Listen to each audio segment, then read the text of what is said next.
Hello everybody, hope you're all doing well. Welcome back to more esports talk. The latest of all Twitch bans out there, former Overwatch Pro and now streamer, that being Dellor, has been given what he thinks a permanent Twitch ban. It also could be indefinite, typically what they do when someone breaks the rules a few times down the line, which Dellor is certainly no stranger to. This is definitely a very debatable ban out there, yet again, along the long laundry list out there of debatable Twitch bans, which we have covered here on this channel. If you guys are a follower of the channel, or if you're not, well, I'm not a big fan of the way they actually enforce their rules over there. Lots of undeserving bans given and not given out for a variety of streamers out there, which I'm sure you guys are very aware of. Dellor's case, though, is super interesting. Not too long ago, actually tweets out about this, guys, where apparently he was given his ban due to self-harm via what he considered to be breaking a keyboard over his head.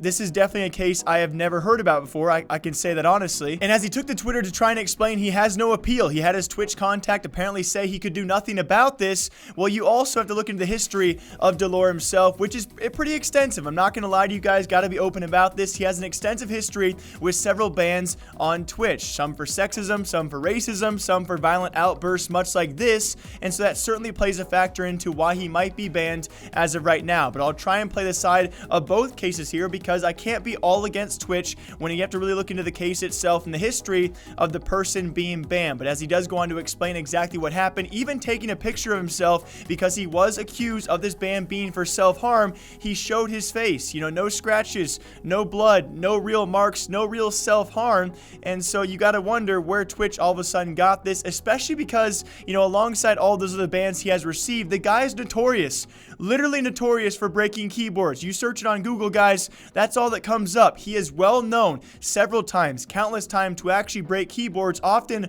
using parts of his own body to do so. And so the real question is, where were the warnings about that then? You can't just ban this guy out of nowhere without a warning, right? Even Fwiz, God, I love this guy so much. YouTube, of course, the head of YouTube Gaming and that streaming platform apparently might be bringing him on, that being Dellor, to try and switch sides against Twitch, who he's been loyal to for several years now after coming back from ban after ban after ban. He has returned to Twitch several times, has been quite loyal. I think the giant question is, has Dellor changed? Even more importantly, though, I do understand both sides of this argument. There are plenty of people out there who see Dellor as a very toxic, violent, outburst kind of guy. He's been banned several times in the past, and they might understand this was his last straw. Him breaking a keyboard over his head was somehow the last straw of several bans that have been deserved and coming, and this is just Twitch saying, hey, we're fed up with you and all of your your wrongdoings, your misbehaviors, and so, yeah, you're going to be permanently banned. There is the other side, though, that's a very strong case of, again, a ban that's probably either poorly timed or not deserved at all, because there was no warning, there was no self-harm as the reason why he was banned, and the fact is this, he even buys these keyboards to break them, and so can you really be charged and actually permanently banned now on Twitch for hitting yourself with something, and that being a keyboard, which is very well known to be a kind of a raging moment, right? You break your mouse, you break your keyboard, some crazy people break their entire PCs.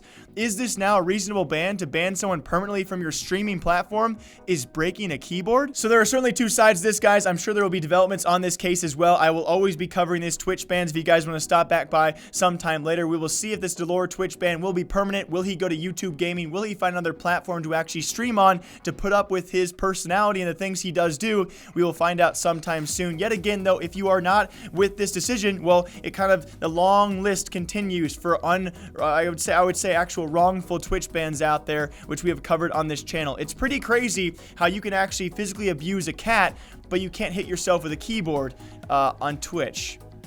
Strange times.